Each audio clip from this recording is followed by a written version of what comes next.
मौत तो उनको भी आती है जो बिस्तर पे अपने घर पे मरते हैं, और मौत उनको भी आती है जो परदेश में मरते हैं। मगर परदेश की मौत और घर वालों से दूर की जो मौत होती है, उस मौत में ज्यादा तकलीफ होती है। कोई नहीं जानता कि वो कब और कहां मरेगा, लेकिन इंसान कितना गाफिल है मेरे भाई, ये जानने के बावजूद कि मौत आएगी,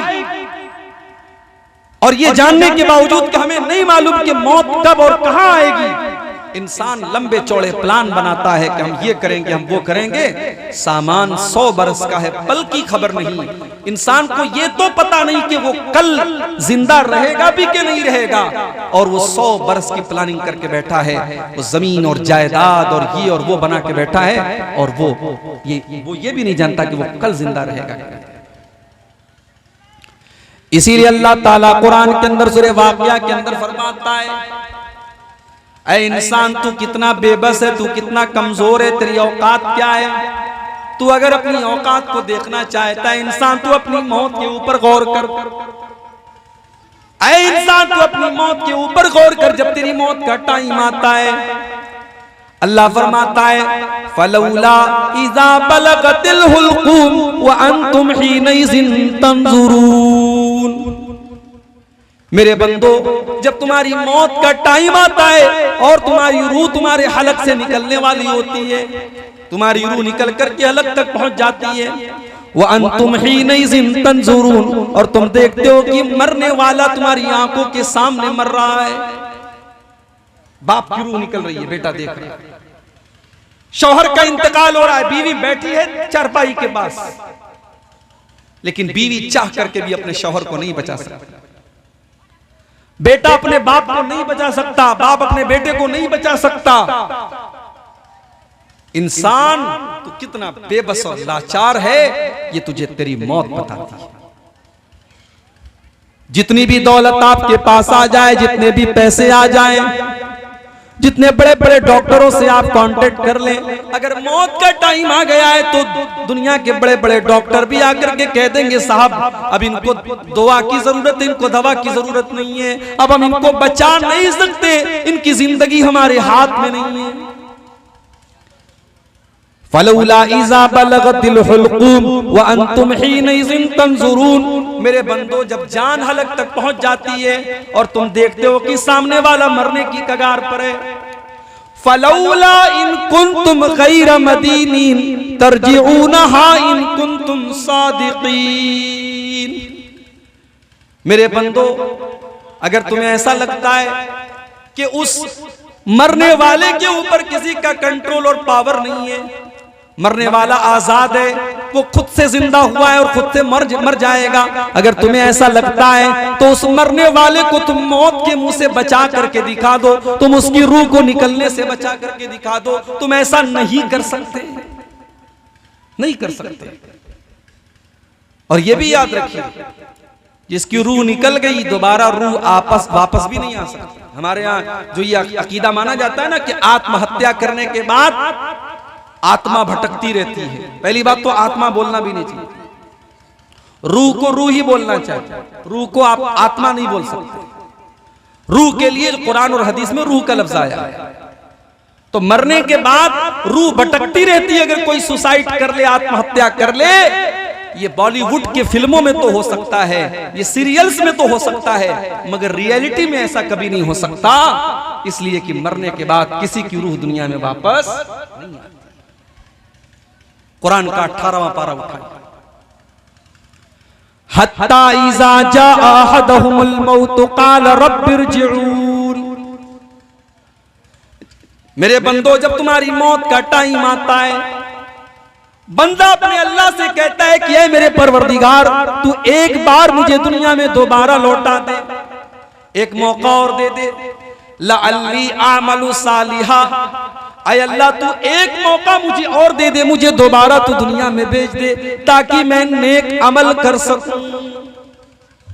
देखिए, मोहलत भी मांग रहा है बंदा, तो इसलिए नहीं मांग रहा है कि मैं मकान बना लूं, जवान बेटी की शादी कर दूं, बेटे को सरकारी नौकरी दिला दूं, कुछ खेती बाड़ी का काम रह गया उसको पूरा कर लूं। नहीं, अल्लाह से मोहलत मांग रहा है मरने के बाद। तो किसके लिए मांग रहा है?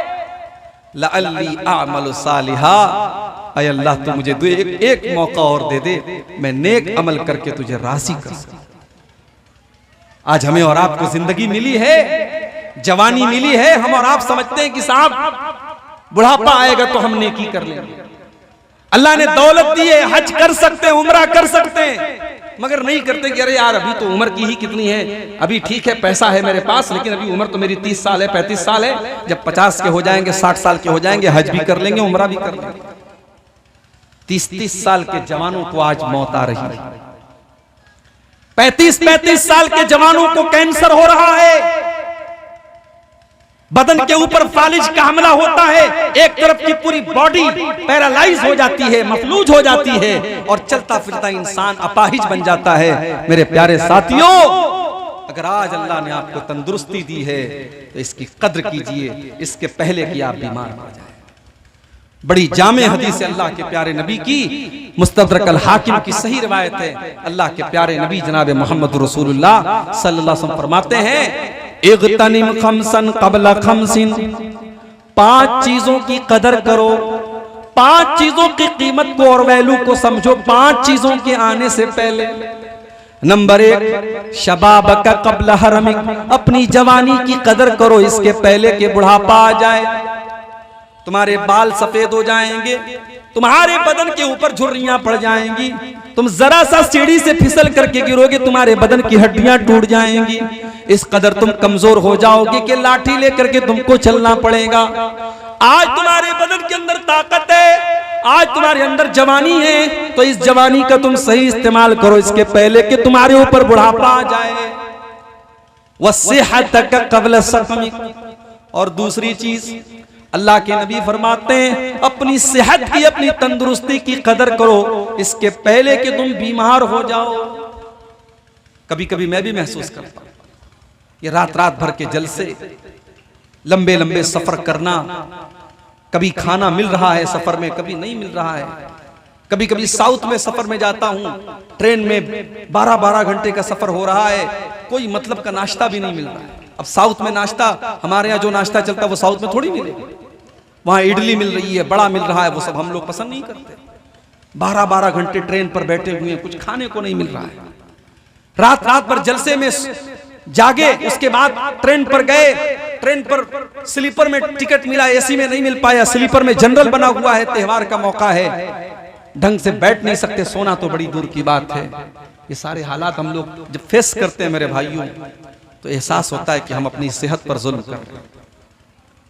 और हमने देखा है बहुत सारे उलमा को और तकरीर करने वालों को, हमारे यूपी की सरजमीन से ताल्लुक रखते थे मौलाना अब्दुल शकूर साहब असरी, बहुत बड़े आलिम थे, उस्ताज भी थे हदीस के वो, और तकरीर भी करते थे, मुकर्रिर भी थे। आखिर उम्र में उनको कौन कौन सी बीमारियां, शुगर उनको था, ब्लड प्रेशर की बीमारी उनको थी, हार्ट की बीमारी उनको थी, और कितना तड़प तड़प करके बीमार होकर के उनका इंतकाल हुआ है।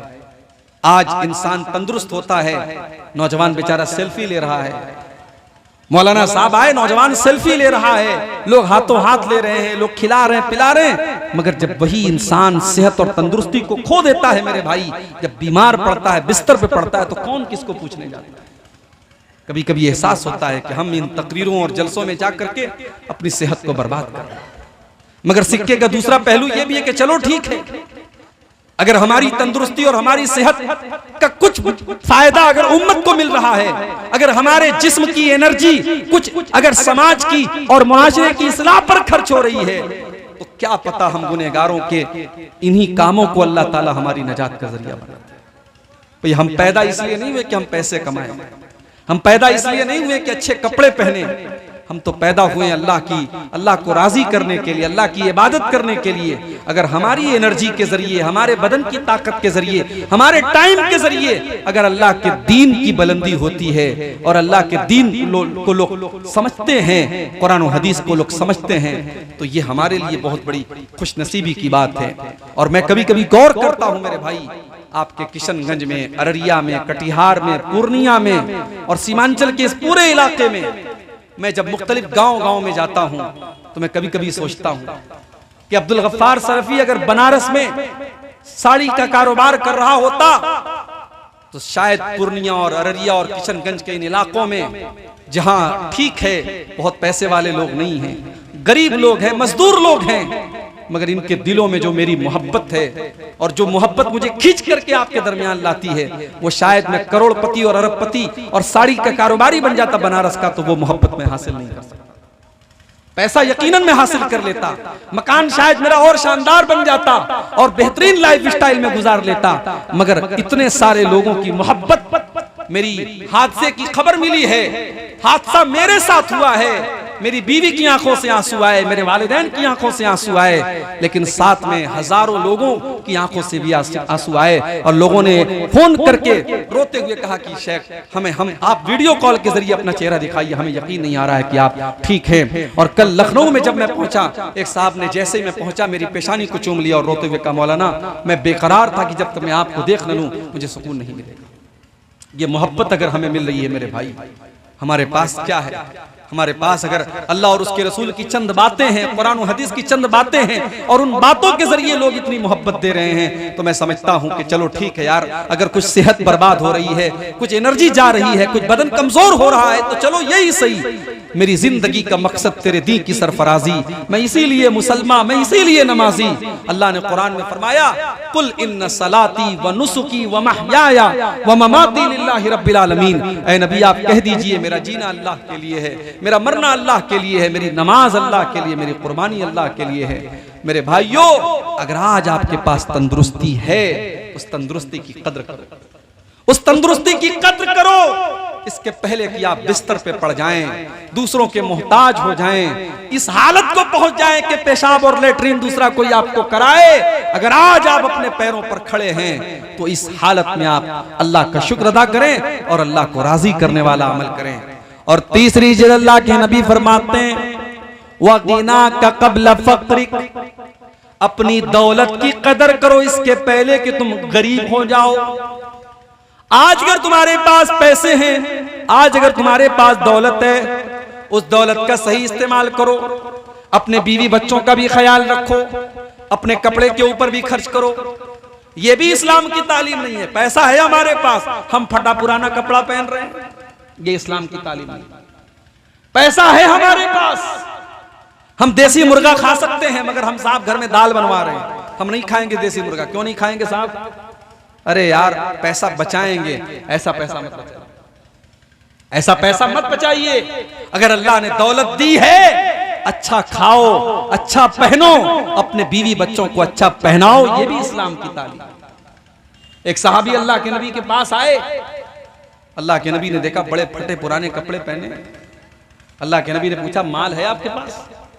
हाँ अल्लाह के नबी, बहुत माल है, इतने ऊंट है मेरे पास, इतने बकरियां हैं मेरे पास, इतने भेड़े हैं मेरे पास। अल्लाह के नबी ने फरमाया, इज़ा आताकल्लाहु मालन फलयुरा असर नेमतुल्लाहि अलैका, ऐ मेरे सहाबी, अगर अल्लाह ताला ने आपको दौलत दी है, माल दिया है, तो उस माल का असर आपके ऊपर नजर आना चाहिए। अगर आप पैसे वाले हैं तो ठीक है, आप फजूल खर्ची ना करें। आप 500 रुपए का जूता पहन सकते हैं, आप बिला वजह 20-20 हजार का जूता पहन रहे हैं। आप 500 की घड़ी लगा सकते हैं, आप 10-10 हजार की घड़ी लगा रहे हैं। इतने महंगे शौक ना पालें, लेकिन ठीक है आप अच्छा कपड़ा पहने, अच्छा जूता पहने, इस्लाम इसकी तालीम देता है। तो अपनी दौलत की कदर करो। मदरसे का जलसा हो रहा है, हाँ, आप जानते हैं, सीमांचल में बताने की जरूरत नहीं है, ये सारे जलसे चंदे के लिए हो रहे हैं, चंदे के लिए जलसा हो रहा है। अब आप इंतजार में बैठे हैं कि अब्दुल गफ्फार साहब बंगला में गा गा के आपके लिए जन्नत की दुआ करेंगे, तब आप लाके चंदा देंगे? भाई वो तो हम नहीं कर सकते, हमें तो बंगला आती भी नहीं है, थोड़ी बहुत केमुन आचेन भालो आचेन थोड़ा बहुत बोल लेते हैं। अब आप हमसे कहें कि साहब आप चंदा उतारिए और आप बंगला में इनको दुआएं दीजिए, और मैं जो बंगला के चंदा करने वालों को सुनता हूं, तो मैं तो कभी कभी बनारस में जाके लोगों से बताता हूं कि साहब हमने तो ऐसे ऐसे कलाकार देखे हैं बंगाल और सीमांचल में कि वो बेचारे चंदा ले रहे हैं, और जो मोहल्ले का और गांव का सबसे कंजूस इंसान है उसकी भी जेब में से वो पैसा निकाल लेते हैं। जो 500 देने वाला है उससे 5000 निकालने का हुनर रखते हैं, ये भी बहुत बड़ी कला है साहब। हम तो 500 नहीं निकलवा सकते किसी से, वो 5000 निकलवा लेंगे। तो मेरे भाइयों, अब आप मदरसे में आए हैं, जलसे में आए हैं आप, और आपको पता है कि आप चंदे के जलसे में आए हैं और आपकी जेब में 1000 रुपये, और आप दे रहे हैं 100 रुपये, ये मुनासिब नहीं। आप अल्लाह के दीन के लिए, अल्लाह की राह में, मदरसे में, मस्जिदों में, यतीमों के लिए आप जहां पर भी नेकी के रास्ते में पैसा खर्च कर सकते हैं, आप दिल खोल करके खर्च कीजिए, इसलिए कि गारंटी नहीं है ये पैसा, कहते ना हाथ का मैल है, आज है कल नहीं रहेगा।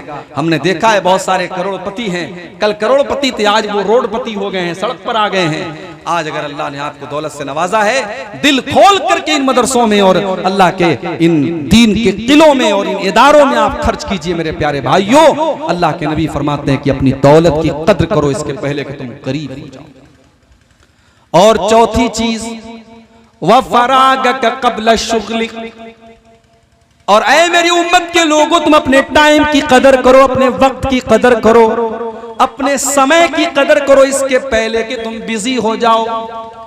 तुम्हारे पास अगर 10 मिनट का टाइम बच रहा है, बीवी बच्चों का हक अदा करने के बाद, अपने बिजनेस और कारोबार का काम करने के बाद अगर 10 मिनट का टाइम भी तुम्हारे पास बच रहा है, उस 10 मिनट का तुम सही इस्तेमाल करो। उसको फिल्में देखने में, गंदे वीडियोस देखने में और फिल्मी गाने सुनने में गुजारो मत, उसको सही जगह गुजारो। 10 मिनट में आप कुरान की तिलावत कर सकते हैं, 10 मिनट में आप किसी आलिम का अच्छा बयान सुन सकते हैं, 10 मिनट में आप कोई मसला मसाइल सीख सकते हैं। 10 मिनट भी अगर 24 घंटे में आप अल्लाह के दीन के लिए निकाल सकते हैं तो निकालिए मेरे भाइयों। टाइम निकाला जाता है, टाइम निकलता नहीं है। दीन के कामों के लिए टाइम निकालना पड़ता है। आप अगर सोचेंगे कि हम जब टाइम मिलेगा तब निकालेंगे, तो टाइम आपको कभी नहीं मिलेगा। आप गौर कीजिए और 24 घंटे में जो भी समय आपको मिलता है उसका सही इस्तेमाल आप कीजिए। अल्लाह के प्यारे नबी फरमाते हैं कि अपने टाइम की कदर करो इसके पहले कि तुम बिजी हो जाओ। और आखिरी चीज, वह हयातक क़ब्ल मौतिक, और अपनी जिंदगी की कदर करो इसके पहले कि तुमको मौत आ जाए, इसके पहले कि मौत का फरिश्ता तुम्हारे पास आ जाए, तुम्हारी रूह को कब्ज कर ले, तुम्हारी सांसें बंद हो जाएं, तुम्हारे दिल की धड़कन बंद हो जाए। तुम अपनी जिंदगी का सही इस्तेमाल करो, अपनी जिंदगी को अल्लाह की मर्जी के कामों में गुजारो।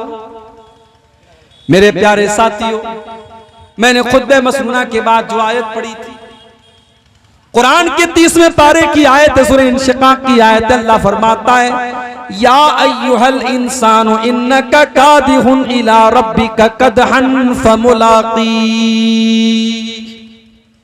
ऐ इंसान, तू जितनी मेहनत कर ले, तू जितना भी स्ट्रगल कर ले, तू जितना भी हाथ पैर मार ले, तुझे एक दिन अपने रब के पास जाना है, तुझे अपने रब से मुलाकात करना है। कितना बड़ा पैगाम इस आयत के अंदर छुपा हुआ है।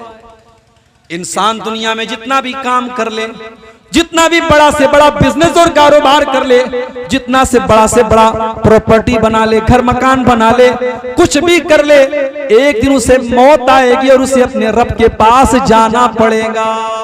जब सबको अपने रब के पास जाना है तो फिर हमें और आपको अपने रब के पास हम किस हाल में जाएं, इसकी हमें और आपको फिक्र करनी चाहिए।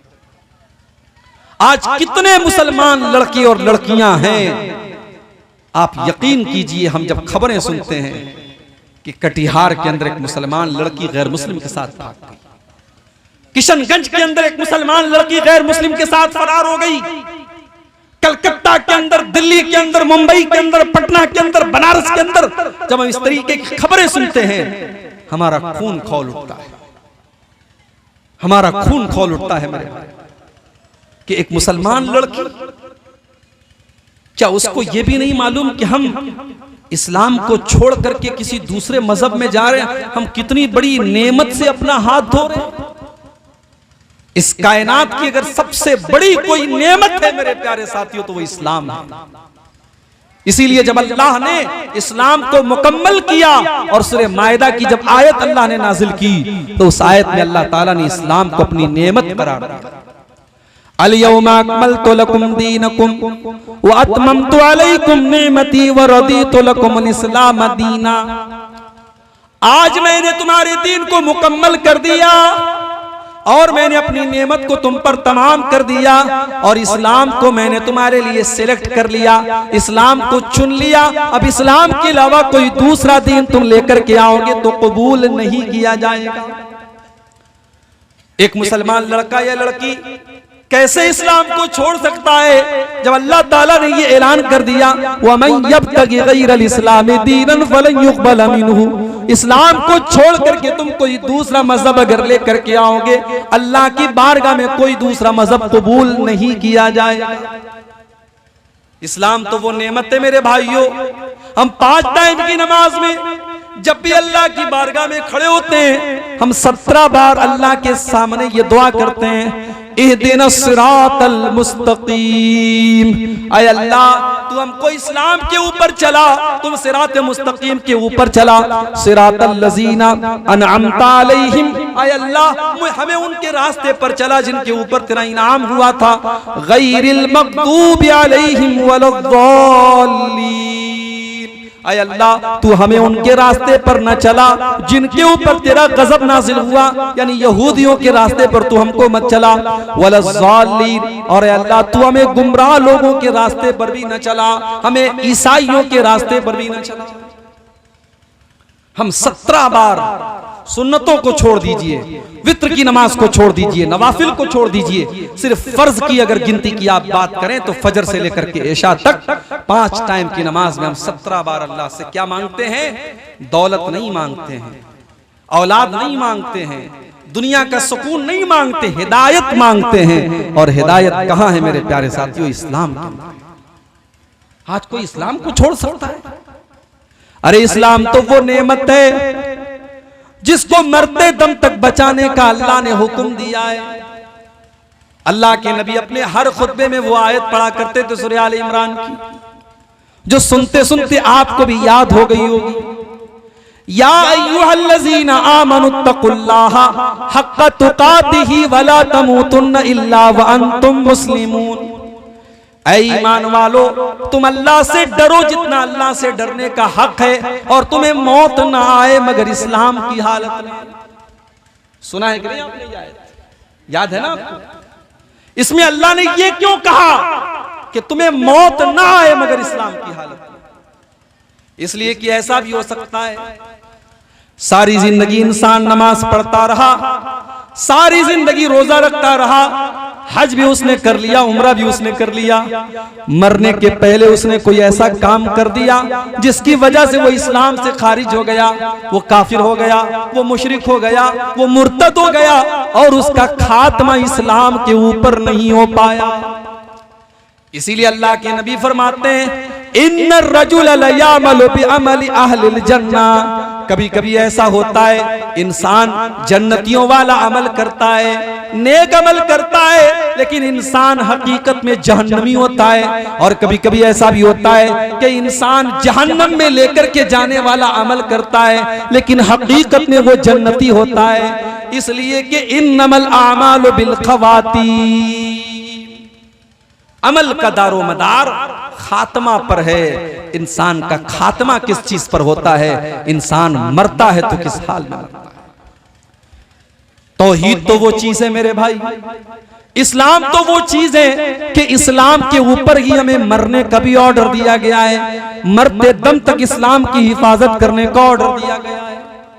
आज कैसे ऐसा हो रहा है? मुसलमान लड़कियां आज प्यार और मोहब्बत के नाम पर और इश्क और प्यार के नाम पर कभी रोहित से प्यार कर रही, कभी राहुल से प्यार कर रही हैं, कभी रोहित के साथ भाग रही, कभी राहुल के साथ भाग रही हैं। और आज इंटरनेट पर और फेसबुक पर आपको ऐसे हजारों वाकयात मिल जाएंगे, हजारों वाकयात मिल जाएंगे। इस्लाम तो वो नेमत है मेरे भाई जिसको बचाने के लिए सुमैया शहीद हो गई। जालिम अबू जहल ने सुमैया के हाथ और पैर को रस्सी से बांध दिया, एक तरफ उनके जवान बेटे को भी बांध दिया, एक तरफ उनके शौहर यासिर को भी बांध दिया। ऐ सुमैया, हम तुझे तकलीफें देना छोड़ देंगे, तू अगर इस्लाम को छोड़ दे तो मोहम्मद रसूलुल्लाह का दीन छोड़ दे। ऐ सुमैया, हम तुझे टॉर्चर करना छोड़ देंगे, तुझे सताना छोड़ देंगे, तुझे परेशान करना छोड़ देंगे। सुमैया कहती हैं, अबू जहल ऐ जालिम, तू मेरी जान भी ले ले, तू मेरी जान भी ले ले, मगर मैं इस्लाम को छोड़ने वाली नहीं हूं। मैं इस्लाम को छोड़ नहीं सकती, मैं ला इलाहा इल्लल्लाह को छोड़ नहीं सकती। फिर जालिम अबू जहल ने सुमैया के बदन के कपड़े उतार दिए। जवान बेटा सामने बधा हुआ है, शौहर सामने बधा हुआ है, जवान बेटे के सामने उसकी मां को नंगा कर दिया गया, मादर जात पर हना कर दिया गया, सर से पैर तक नंगा कर दिया गया। ऐ सुमैया, तेरी इस्तिकामत पर कुर्बान जाऊं, तेरे ईमान पर कुर्बान जाऊं। ऐ सुमैया, तूने अपने जवान बेटे के सामने नंगा होने की अज़ियत को तो बर्दाश्त कर लिया, मगर ऐ सुमैया, तूने इस्लाम को छोड़ना गवारा न किया, तूने तौहीद से समझौता करना गवारा न किया। फिर अबू जहल ने बड़ी बेदर्दी के साथ सुमैया को नंगा करने के बाद उनकी शर्मगाह पर बर्छी से हमला करके उनके बेटे के सामने उनको शहीद कर डाला। ओ लोगो, ओ मेरी प्यारी माँ और बहनों, इस्लाम तो वो नेमत है जिस नेमत को बचाने के लिए सुमैया ने जान दे दी, मगर इस नेमत को उसने नहीं गंवाया। हम गरीबों का कैपिटल यही है मेरे भाई, हम गरीबों के पास कुछ नहीं है सिवाय इस्लाम। कल अल्लाह की बारगाह में अल्लाह पूछेगा क्या लेके आए, हम कह देंगे अल्लाह तेरा दीन लेकर के आए, तेरी तौहीद लेकर के आए, ला इलाहा इल्लल्लाह मुहम्मदुर रसूलुल्लाह लेकर के आए। और अल्लाह की कसम, एक मुसलमान मजदूर होगा, रूखी सूखी रोटी खाने वाला और मामूली खाना खाने वाला और झोपड़पट्टी में रहने वाला होगा, और कयामत के दिन जब वो अल्लाह की बारगाह में जाएगा और अल्लाह पूछेगा तू क्या लाया है, और बंदा कहेगा रब मैं तेरी तौहीद लेके आया हूं, अल्लाह उसे जन्नत में दाखिल करेगा। और बड़े बड़े मुंबई के बड़े बड़े बंगलों में रहने वाला और करोड़ों और अरबों का मालिक इंसान होगा और अल्लाह की बारगाह में आएगा और अल्लाह पूछेगा तेरे पास मेरी तौहीद है कि नहीं, तेरे पास ला इलाहा इल्लल्लाह है कि नहीं, तेरे पास इस्लाम है कि नहीं। बंदा कहेगा अल्लाह मेरे पास दौलत बहुत है, मेरे पास सोना चांदी बहुत है, मेरे पास प्रॉपर्टी बहुत है। अल्लाह कहेगा सब कुछ है तेरे पास तौहीद है कि नहीं, तेरे पास इस्लाम है कि नहीं। अगर बंदा कहेगा इस्लाम नहीं है मेरे पास, तो अल्लाह ताला ऐसे इंसान को जहन्नम में दाखिल करेगा। मेरे प्यारे साथियों, हमारी सबसे बड़ी अगर दौलत है तो यही ईमान है, यही इस्लाम। इसीलिए अल्लाह से दुआ किया करो कि अल्लाह हमको इस्लाम के अंदर आने के बाद अब इस्लाम से कभी निकलने की नौबत हम पर ना आए। इसीलिए अल्लाह से दुआ किया करो रब्बना ला तुज़िग़ क़ुलूबना बअद इज़ हदैतना। ऐ हमारे रब, ऐ हमारे परवरदिगार, जब तूने हमको हिदायत अता फरमा दी तो हिदायत के कबूल कर लेने के बाद और इस्लाम के अंदर आ जाने के बाद है अल्लाह कभी भी हमारे दिलों के अंदर कजी ना आने पाए, कभी भी हमारे दिलों के अंदर गुमराही ना आने पाए, हमें गुमराही से बचा करके रखना। और जानते हो सवारी पर बैठने की दुआ याद है कि नहीं? मेरी 3 साल की बच्ची को याद है माशाअल्लाह। और अभी हमारे सिकंदर साहब का बेटा हदीसों को सुना रहा था, बड़ा अच्छा लग रहा था। अपने बच्चों को मेरे भाइयों ये सब सिखाना चाहिए। सवारी पर बैठने की दुआ आप जब पढ़ेंगे, आपके छोटे छोटे बच्चे आपको पढ़ता हुआ देख करके आपको सिखाना नहीं पड़ेगा, ऑटोमेटिक सीख जाएंगे। और सवारी की जब आप दुआ पर गौर कीजिएगा, दुआ के उन अल्फाज में हमने अल्लाह से क्या क्या नहीं मांग लिया मेरे भाइयों, उस दुआ के अंदर हमने सब कुछ मांग लिया। जैसे हम सवारी के ऊपर बैठे, हमने कहा सुब्हानल्लज़ी सख्खर लना हाज़ा, बड़ी पाक है वो जात जिसने इस सवारी को हमारे कंट्रोल में किया है। हम तो इसको अपने काबू में नहीं कर सकते थे, वमा कुन्ना लहू बिमुक़रिनीन, हम इस सवारी को अपने कंट्रोल में नहीं कर सकते थे। जो वो तो अल्लाह की जात है जिसने इस सवारी को हमारे कंट्रोल में किया है। अल्लाहुम्मा हव्विन अलैना सफरना हाज़ा, ऐ अल्लाह तू हमारे सफर को आसान कर दे। वत्वी अन्ना बोदा, और ऐ अल्लाह तू सफर की दूरी को लपेट दे, तू सफर के फासले को कम कर दे। अल्लाहुम्मा इन्ना नऊज़ु बिका मिन वासाइ सफर, आय अल्लाह मैं तेरी पनाह चाहता हूँ सफर में आने वाली परेशानियों से, व कआबतिल मंजर, और सफर के अंदर कोई बुरा मंजर मैं देख लूं मैं इससे भी तेरी पनाह चाहता हूँ, व सूइल मुनक़लबि फिल माली वल अहल, और आय अल्लाह जब मैं सफर से अपने घर लौटूं तो अपने बीवी बच्चों को किसी खराब हालत में न देखूं, किसी बुरी हालत में न देखूं। और इसी दुआ के अंदर अल्लाह के नबी एक और दुआ करते थे, वमीनल हौरी बादल कौरी, और आय अल्लाह मैं तेरी पनाह चाहता हूं हौर से, कौर के बाद हौर से तेरी पनाह चाहता हूं। ये हौर का मतलब क्या है और कौर का मतलब क्या है? पगड़ी देखो, पगड़ी बोलो भाई, पगड़ी देखो नहीं देखो? क्या बोलते पगड़ी को बंगला में? पोगड़ी, पगड़ी बोलते, घुमाते नहीं उसको, पोगड़ी नहीं बोलते। तो पगड़ी को अरबी में पगड़ी के लपेटने को बोलते कौर। गौर कीजिएगा, पगड़ी के लपेटने को क्या बोलते? कौर। अलकौर का मतलब पगड़ी को लपेटना, और अलहौर का मतलब पगड़ी को खोल देना। अल्लाह के नबी क्या दुआ कर रहे हैं? आय अल्लाह मैं तेरी पनाह चाहता हूं मिनल हौरी बादल कौर, इस्लाम की पगड़ी को लपेटने के बाद है अल्लाह इस्लाम की पगड़ी खुल न जाए। कभी आपने गौर किया होगा, पगड़ी को बांधने के टाइम बड़ी मेहनत लगती है, बड़ा सेट करना पड़ता है, बड़ा डिजाइन देखना पड़ता है, आईने के सामने खड़ा होना पड़ता है, लेकिन पगड़ी को खोलने में कोई टाइम नहीं लगता। आपने गौर किया होगा कि मकान को बनाने में बड़ी मेहनत लगती है, लेकिन मकान को गिराने में बुलडोजर का एक हमला काफी होता है। अल्लाह के नबी दुआ करते हैं कि आय अल्लाह मैं तेरी पनाह चाहता हूँ इस्लाम के अंदर आ जाने के बाद मैं दोबारा मुर्तद हो जाऊं, मैं दोबारा इस्लाम को छोड़ दूं, तेरी इताअत के रास्ते पर आ जाने के बाद मैं तेरी नाफरमानी का काम करूं। आय अल्लाह मैं इन तमाम चीजों से तेरी पनाह चाहता हूं।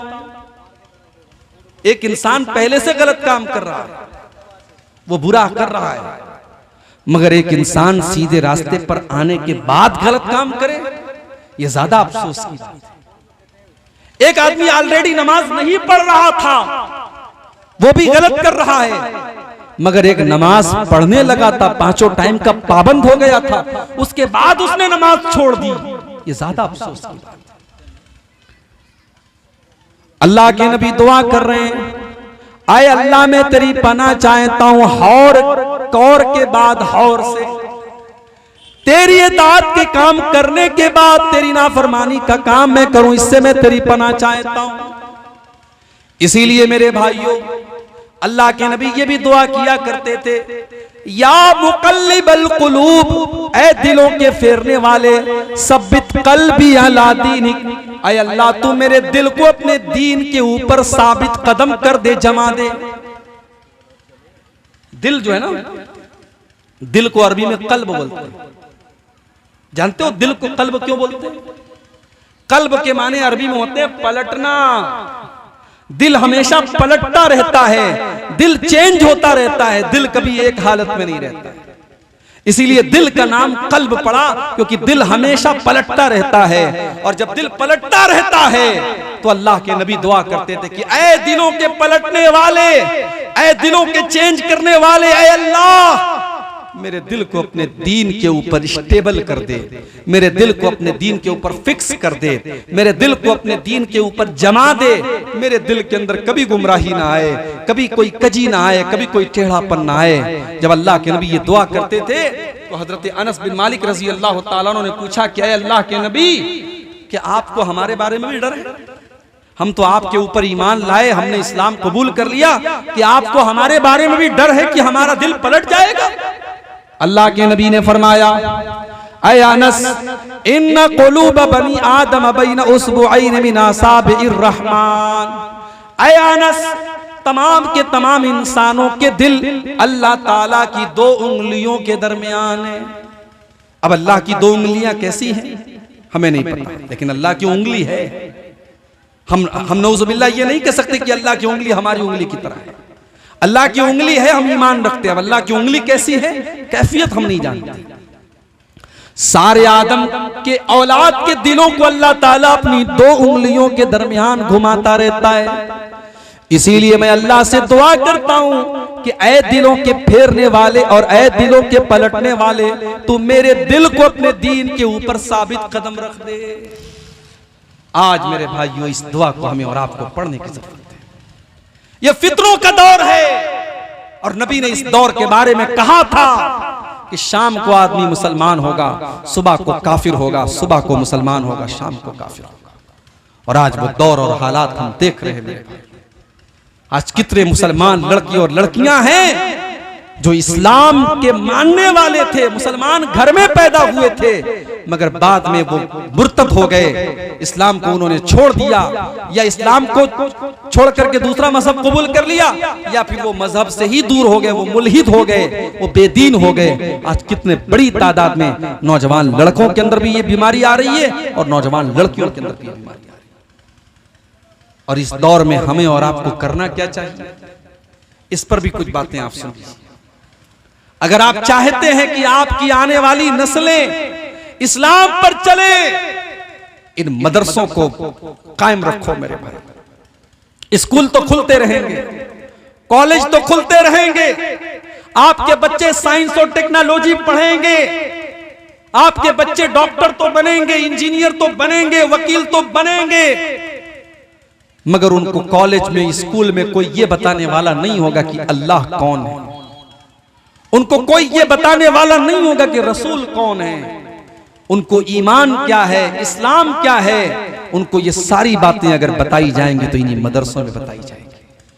इसलिए इन मदरसों की हिफाजत करो, इन इल्म दीन के मरकजों की हिफाजत करो और अपने बच्चों को दीन की तालीम दो।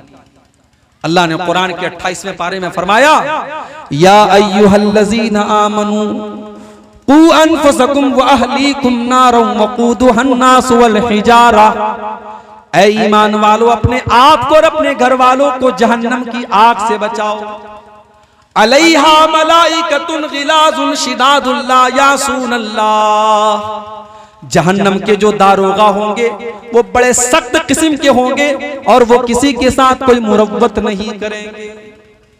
अभी आज की खबर है, मौलाना जर्जीस साहब को जेल से रिहाई का अल्हम्दुलिल्लाह जमानत मिल गई। अल्लाह ताला उनकी रिहाई का जो भी प्रोसेस है उसको जल्द से जल्द पूरा कर दे और जो भी हमारे उलमाए हक मुसीबत में, अल्लाह उनकी रिहाई का बंदोबस्त कर दे। मेरे भाइयों, आप गौर कीजिए कि आज हालात क्या हैं और किस तरीके से उलमाए हक के पीछे लोग पड़े हुए हैं। और मौलाना जर्जीस साहब के ऊपर इतनी बड़ी मुसीबत आई और हमने देखा फेसबुक के ऊपर और सोशल मीडिया के ऊपर कुछ लोग मजे ले रहे हैं, लोग तंज तारीफ कर रहे हैं। ऐसा नहीं होना चाहिए मेरे भाई। किसी की मुसीबत पर आपको खुश नहीं होना चाहिए। उनके भी बीवी बच्चे हैं, उनके भी माँ बाप हैं। उनके वालिद हाफिज इलियास साहब इटावा के सबसे नेक इंसान माने जाते हैं। आज वो बिस्तर पड़े हुए हार्ट के मरीज हैं, अपने बेटे के जेल में जाने के गम और सदमे में घुल रहे हैं और आप इस मुसीबत पर खुशी मना रहे हैं। हमने पहले भी कहा और आज भी कह रहे हैं कि उलमा की इज्जत व आबरू की हिफाजत हम सब की जिम्मेदारी है। उलमा की कद्र कीजिए, उलमा से जुड़ करके रहिए और जो सही उलमा हैं, जो कुरान और हदीस के बयान करने वाले उलमा हैं, ऐसे उलमा से हमें और आपको जुड़ करके रहना चाहिए। कयामत के पहले एक ऐसा दौर भी आएगा जब उलमा से लोग दूर हो जाएंगे और उलमा का दर्जा लोग जाहिलों को दे देंगे। बड़ी मशहूर हदीस है, आपने कई बार सुनी होगी, सही बुखारी की हदीस है। अल्लाह के प्यारे नबी फरमाते हैं, इन्नल्लाह ला यक़बिज़ुल इल्मा इंतिज़ाअन यंतज़िहु मिनल इबाद। देखिए पर्ची मेरे पास आई है, मौलाना साहब ने कहा है, पर्ची में लिखा हुआ है ताउन की अपील करें। तो आप लोग दान दीजिए, चंदा दीजिए। मैं तकरीर के लास्ट में भारी भरकम सी दुआ आपके लिए इंशाअल्लाह कर दूंगा। अब मैं बंगला में तो दुआ नहीं कर सकता, उर्दू में दुआ कर दूंगा। अल्लाह ताला आपको जन्नतुल फिरदौस में जगह अता फरमाए और जो भी लोग ताउन किए हैं या करेंगे, अल्लाह ताला उनके ताउन को कबूल करे। मैं इंशाअल्लाह उनके हक में दुआ करूंगा। आप जाने के पहले ये काम करके जाएंगे। आपके जेब में जो कुछ भी आप यहाँ खाली करके जाएंगे, ये आप वादा करके जाइए यहाँ से। तो अल्लाह के नबी फरमा रहे कि अल्लाह तबारक व तआला दुनिया से इल्म को अचानक नहीं उठाए। ऐसा नहीं कि इल्म दुनिया से अचानक उठ जाएगा। इल्म कैसे उठेगा? वलाकिन यक़बिज़ुल इल्म बिक़ब्ज़िल उलमा, अल्लाह ताला उलमा को दुनिया से उठा लेगा। हत्ता इज़ा लम युब्क़ि आलिमन, यहाँ तक कि जब कोई आलिम नहीं बचेगा। इत्तख़ज़न नासु रुऊसन जुहाला, लोग जाहिलों को अपना सरदार बना लेंगे, जाहिलों को अपना मुफ्ती बना लेंगे, जाहिलों से तकरीर करवाएंगे, लैला मजनू की कहानियां स्टेज पर सुनाई जाएंगी। आपके बंगाल और सीमांचल में बहुत सारे मैं जानता हूं, ऐसे वक्ताओं को जानता हूं, ऐसे मुकर्रिरीन को जानता हूं, पूरी तकरीर में शायद कुरान की कोई एक आयत पढ़ते हो, उनका पूरा वक्तव्य और पूरी तकरीर उनकी फजूल किस्से कहानियों पर मुश्तमिल होता है। ये गलत है मेरे प्यारे साथ। अगर आपने इसको कंट्रोल नहीं किया तो आने वाले वक्तों में आप इस जलसे के स्टेज पर नाचने गाने वालियों को भी बुला डालेंगे। अगर आपने पब्लिक की डिमांड को देखा और आवाम की डिमांड को देखा तो आपके स्टेज पर खूबसूरत कपड़े पहन करके गजल पढ़ने वाली शायरा भी आकर के गजल पढ़ेगी, देख लीजिएगा। और शुरू हो चुका है।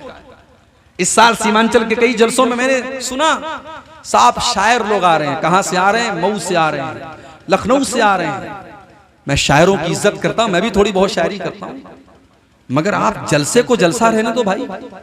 आप महंगे महंगे नजराने देकर शायरों को बुला रहे हैं और वो शायर खड़ा होकर के लंबी चौड़ी नात पढ़ रहा है, उसमें आधी बातें सही आधी बातें गलत हैं। फिर स्टेज का मतलब क्या रह गया मेरे भाई? अगर ये स्टेज अहले हदीस का स्टेज है तो इस स्टेज की एक हुर्मत, इसका एक मकाम होना चाहिए। अहले हदीस के स्टेज पर कोई ऐसी बात नहीं होनी चाहिए जो कुरान और हदीस से हटकर।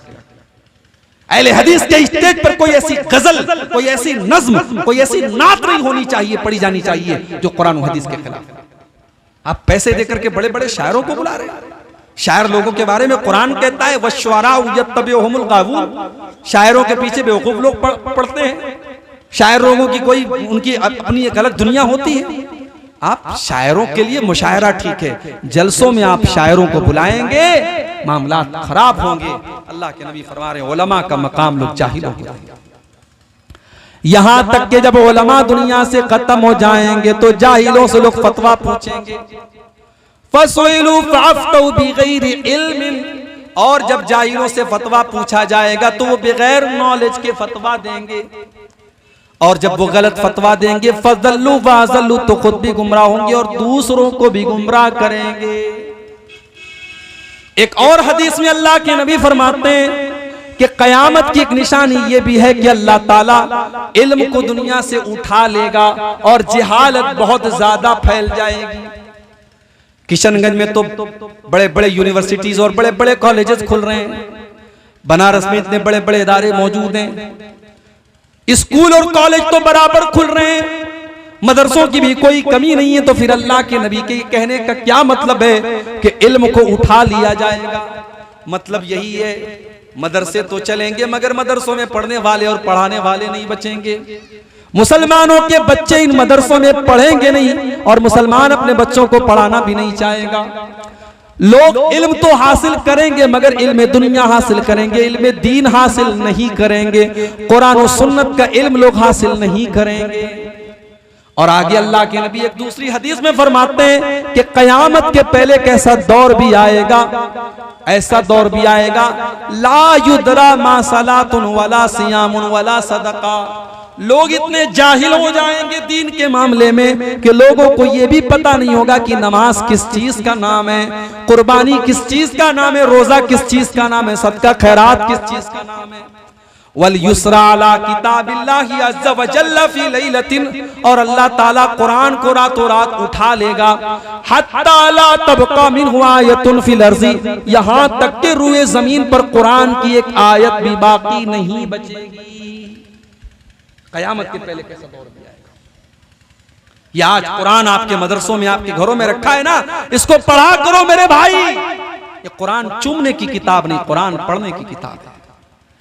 और कुरान रट्टू तोते की तरह पढ़ने की किताब नहीं है, कुरान समझ के पढ़ने की किताब है। अगर हमने अपनी जवान बेटियों को बताया होता कुरान सही तरीके से पढ़ाया होता तो शायद आज हमारी लड़कियां बेपर्दा न घूमती।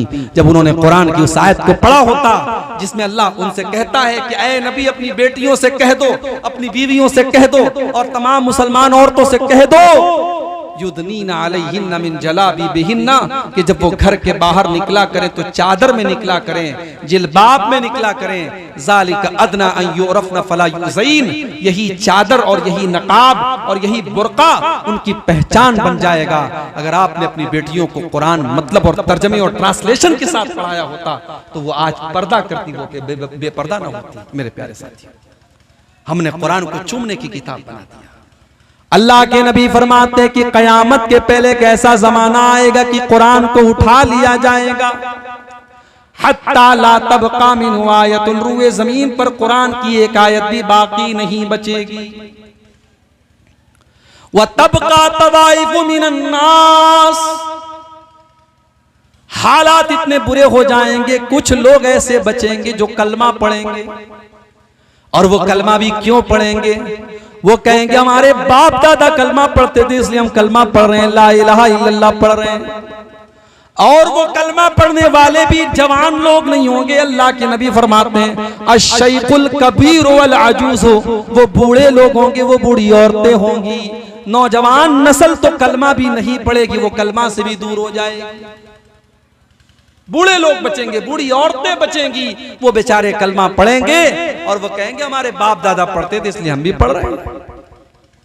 जब अल्लाह के नबी की यह हदीस हजरत हुज़ैफा ने बयान की, हुज़ैफा रज़ी अल्लाह ताला अन्हु ने जब ये हदीस बयान की, उनके एक शागिर्द ने कहा जिनका नाम सिला बिन ज़ुफ़र था, उन्होंने कहा हुज़ैफा, जब लोगों को नमाज का मतलब नहीं पता, जब लोगों को रोजा का मतलब नहीं पता, सदका खैरात का मतलब नहीं पता, कुर्बानी का मतलब नहीं पता, तो आए हुज़ैफा ला इलाहा इल्लल्लाह पढ़ने का क्या फायदा उनको मिलेगा, जरा ये आप बता दीजिए।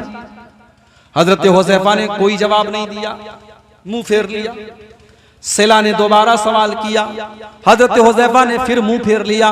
जब 3 बार लगातार उनके शागिर्द ने सवाल किया तो हजरत हुज़ैफा ने फरमाया कि तुनजीहिम मिनन नार, ये कलमा उनको जहन्नम की आग से बचाएगा। यानी कयामत के पहले एक ऐसा दौर भी आ जाएगा कि सिर्फ कलमा पढ़ने की वजह से अल्लाह ताला नजात देगा। वो इस कदर जहालत का दौर होगा।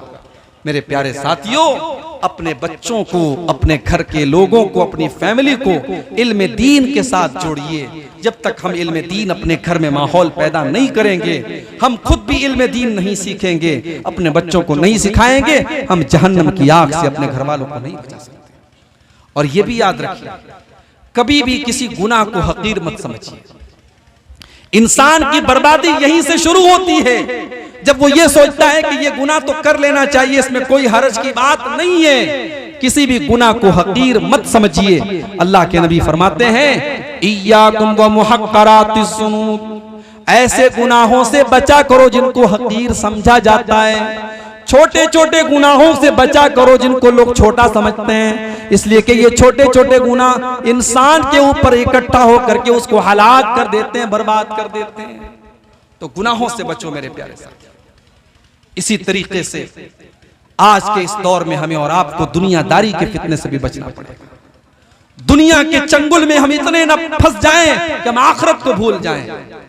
इंसान की बर्बादी के पीछे आज बहुत बड़ी वजह दुनिया के फितने में पड़ जाना भी है।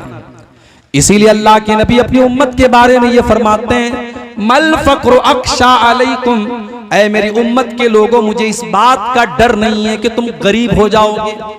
वलाकिन अख्शा अलैकुम अन तुबसत अलैकुमुद दुनिया, मुझे डर है तो इस बात का डर है कि दुनिया तुम्हारे ऊपर फैला दी जाएगी और तुम दुनिया के फितने में पड़ जाओगे और दुनिया के लिए तुम लड़ना शुरू कर दोगे, और दुनिया ने जैसे तुमसे पहले की उम्मतों को हलाक किया था तुमको भी हलाक कर देगी।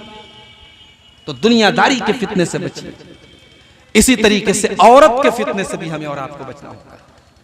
अल्लाह के नबी फरमाते हैं मा तरक्तु फितनतन अज़र्रा अला रिजाल मिन उम्मती मिनन निसा, मैंने अपनी उम्मत के मर्दों के लिए औरतों से खतरनाक कोई फितना नहीं छोड़ा है। आपने ये भी फरमाया अल्लाह ताला ने दुनिया को बहुत रंगीन बनाया है, इसलिए ताकि अल्लाह ताला तुम्हारा इम्तिहान लेना चाहता है तुम कैसा अमल करते हो। फत्तकुद दुनिया वत्तकुन निसा, तो ऐ मेरी उम्मत के लोगों तुम दुनिया से बच कर के रहना और औरतों से बच कर के रहना। इसलिए कि बनी इसराइल के अंदर जो पहला फितना पैदा हुआ था इसी औरत की वजह से हुआ। औरतों के फितने से भी हमें और आपको बच कर के रहना। और इसी तरीके से अभी कभी भी अपनी इबादत पर गुरूर मत करो। ये मत सोचो कि साहब हमने बहुत इबादत कर ली अब तो अल्लाह ताला के हमारी जन्नत पक्की हो गई। नहीं, इबादत पर गुरूर नहीं करना चाहिए, इसलिए कि आपकी इबादत की वजह से आपको जन्नत नहीं मिलेगी जब तक अल्लाह ताला अपना करम आपके ऊपर नहीं करेगा।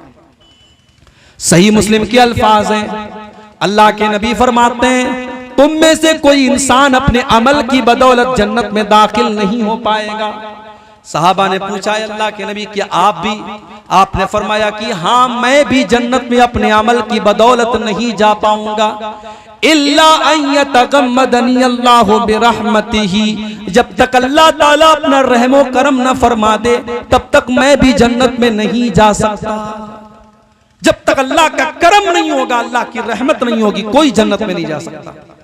इसलिए कभी इंसान को गुरूर नहीं करना चाहिए साहब मैं तो बहुत नेक इंसान हूं, मैं तो बहुत पारसा हूं, मैंने तो बड़ी मस्जिदें बनवाई हैं, मदरसों में मैंने बड़े बड़े चंदे दिए हैं, मेरी तो जन्नत पक्की है। कभी ये नहीं सोचना चाहिए।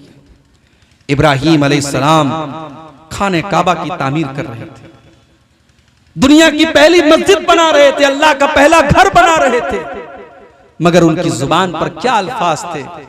कोई गुरूर नहीं, कोई घमंड नहीं, कोई नाज नहीं, बल्कि जब वो खाने काबा को बना रहे थे तो अल्लाह ने नक्शा खींचा है वैज़ी यरफ़ौ इब्राहीमुल क़वाइद मिनल बैति व इस्माईल। याद करो जब हजरत इब्राहिम खाने काबा को बना रहे थे और उनका बेटा इस्माईल भी अपने बाप का साथ दे रहा था और दोनों बाप बेटे दुआ कर रहे थे रब्बना तक़ब्बल मिन्ना इन्नका अंतस समीउल अलीम। ऐ हमारे परवरदिगार तू हमारे इस अमल को कबूल फरमा ले, बेशक तू नेकियों की को जानने वाला और हमारे दिल की दुआओं को सुनने वाला है। तो नेकी पर गुरूर नहीं करना चाहिए मेरे भाई। तो ये वो चीजें हैं जिनकी वजह से आज हमारा नौजवान तबका, हमारे लड़के और लड़कियां आज मुर्तद हो रहे हैं। मेरे प्यारे साथियों ये बहुत ही अफसोस की बात है। इस्लाम कबूल कर लेना ये कमाल नहीं है, इस्लाम कबूल करने के बाद इस्लाम के ऊपर जमे रहना जिसको इस्तिकामत कहा जाता है ये कमाल है। और इसीलिए अल्लाह ने कुरान में वादा किया है कि जो इस्लाम लाने के बाद इस्लाम पर जमा रहेगा उसे हम दुनिया और आखिरत में कामयाब करेंगे। अल्लाह ने फरमाया इन्नल्लज़ीना क़ालू रब्बुनल्लाहु सुम्मा इस्तक़ामू ततनज़्ज़लु अलैहिमुल मलाइका, जो लोग दुनिया में अल्लाह को अपना रब मानते हैं और फिर उसके ऊपर जम जाते हैं उनके ऊपर अल्लाह के फरिश्ते नाजिल होते हैं और उनको तसल्ली देते हैं अल्लाह तखाफू वला ताज़नू, तुम्हें डरने की जरूरत नहीं, तुम्हें गमगीन होने की जरूरत नहीं है। व अबशिरू बिल जन्नतिल्लती कुंतुम तुअदून, तुम खुश हो जाओ तुमको जन्नत मिल करके रहेगी जिस जन्नत में जाने का तुमसे वादा किया गया है। तो ये चंद बातें मैंने आपके सामने रखी हैं, ये वो चीजें हैं जो आम तौर से हमारे नौजवान लड़के और लड़कियों के मुर्तद होने का सबब बनती हैं। और चूंकि मौजूदा वक्त का ये एक बर्निंग टॉपिक है, एक बड़ा अहम मुद्दा है, एक बड़ी तादाद में मुसलमान लड़कियां आज मुर्तद हो रही हैं, हमें और आपको इस पर तवज्जो देने की जरूरत है। अपने लड़के और लड़कियों की तालीम पर तवज्जो देने की जरूरत है। आपकी जवान बेटी कहाँ जा रही है, किसके साथ उठ बैठ रही है, आपको इस पर नजर रखनी पड़ेगी मेरे भाइयों। अगर आप अपने बच्चों से प्यार करते हैं, अपनी फैमिली से प्यार करते हैं और उन्हें जरा सी भी तकलीफ पहुंचे आप गवारा नहीं करते तो आपके बच्चे और बच्चियां जहन्नम के रास्ते पर जा रहे हैं और आपको कोई चिंता नहीं और कोई फिक्र नहीं। ये यकीनन बहुत अफसोस की बात है। आइए हम अल्लाह से दुआ करें रब्बुल आलमीन हमें अपने आप को और अपने अहल वयाल को जहन्नम की आग से बचाने की तौफीक अता फरमाए।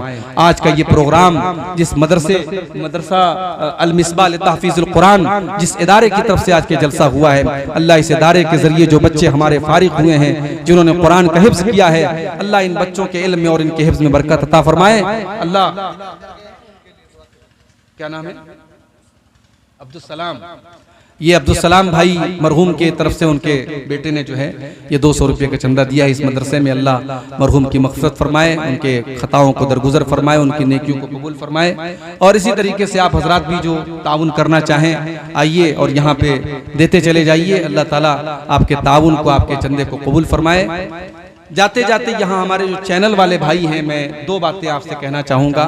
एक बात तो ये कि आप जब इस तकरीर को यूट्यूब पर डालें तो आप कोई भड़काऊ किस्म का टाइटल न डालें, कोई ऐसा टाइटल न डालें जो मैंने तकरीर में जो बयान नहीं किया है, और कोई वल्गर तस्वीर न लगाएं।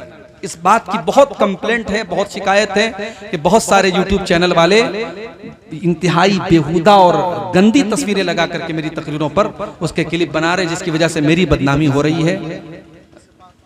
अल्लाह ताला इस चंदे को भी कबूल फरमाए, अल्लाह उनको जज़ाए खैर अता फरमाए।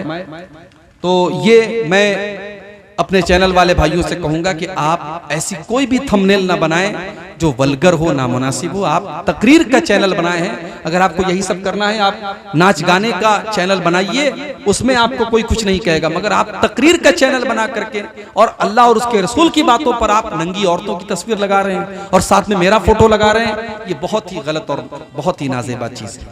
दूसरी चीज़ ये कि आप जब मेरी तकरीर अपलोड करें तो तारीख न डाला करें। जैसे मिसाल के तौर पर आज 3 तारीख है तो आप लेटेस्ट तकरीर डाल दें, आप फरवरी की तकरीर डाल दें। आप जानते हैं मैं सरकारी टीचर हूं, मैं गवर्नमेंट टीचर हूं और ऑन द रिकॉर्ड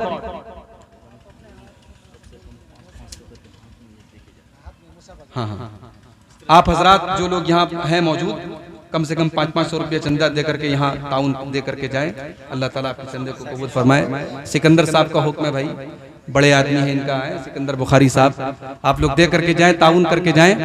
तो ये मेरी गुजारिश को आप लोग थोड़ा सा इस पर तवज्जो दें मेरे भाइयों। तारीख आप मत डालें, आप लेटेस्ट लेक्चर डाल दें, नई तकरीर डाल दें। तारीख डालेंगे तो वो एक रिकॉर्ड हो जाएगा कि इस तारीख में ये तकरीर हुई, वो मेरे लिए प्रॉब्लम बन सकती है। तो ये इस बात का आप चैनल वाले ख्याल रखेंगे।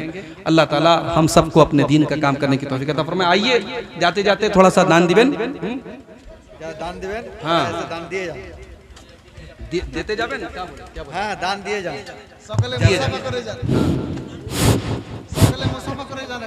जवानों मोड़ सकते हो तो मोड़ो रुख जमाने का, जवानों मोड़ सकते हो तो मोड़ो रुख जमाने का, अगर हिम्मत नहीं रखते तो फिर तुम जवां की हो। यहाँ पर जितने भी नौजवान हैं मैं उनसे अपील करूंगा, जैसा कि डॉक्टर अब्दुल गफ्फार सल्फी हफीज़ुल्लाह मुअद्दमाना तौर पर यह अपील कर रहे थे और अब भी अपील कर रहे हैं कि 500 रुपया करके यहाँ दे करके जाएं और सलाम व मुसाफा करके जाएं। ये इदारे के एक अच्छा काम होगा, क्योंकि ये इदारा आपका इदारा है, इस इदारों को चलाने की जिम्मेदारी आपकी है।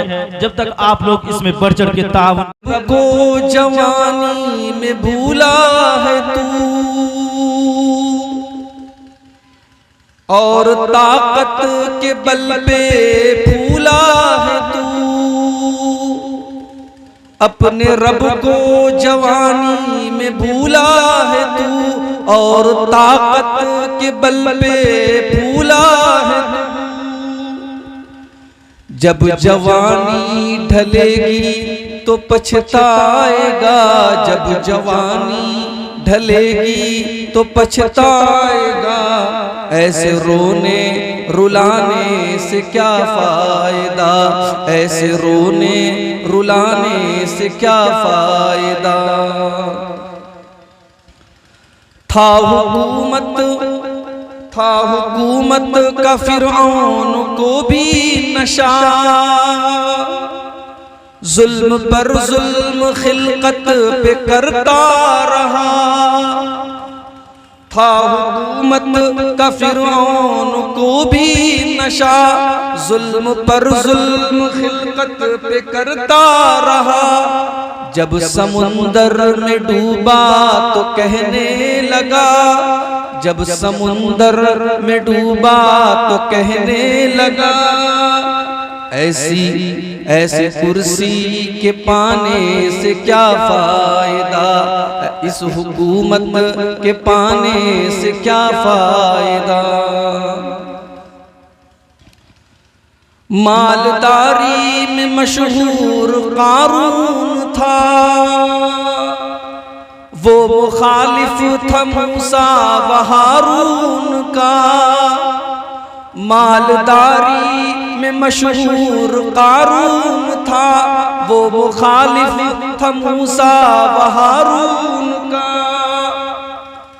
जब ज़मीन में धसाया तो कहने लगा, जब ज़मीन में धसाया तो कहने लगा, ऐसे बेजा खजाने से क्या फायदा, ऐसे बेजा खजाने से क्या फायदा।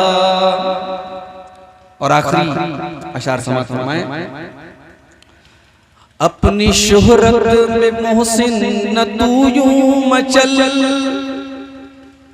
शोहरत का नशा भी बड़ा खतरनाक है। कोई शायर है, कोई मुकर्रिर है, शोहरत का नशा भी लोगों को डुबा देता है। अपनी शोहरत पे मोहसिन न तू यूं मचल, एक दिन आ दबोचेगी तुझको अजल। अजल का मतलब मौत। अपनी शोहरत पे मोहसिन न तू यूं मचल, एक दिन आ दबोचेगी तुझको अजल। रूह को साफ कर नेक आमाल कर, रूह को साफ कर नेक आमाल कर, जिस्म ताहिर बनाने से क्या फायदा। जिस्म को पाक और साफ लोग रखते हैं और दिल की सफाई नहीं करते, रूह की सफाई नहीं करते।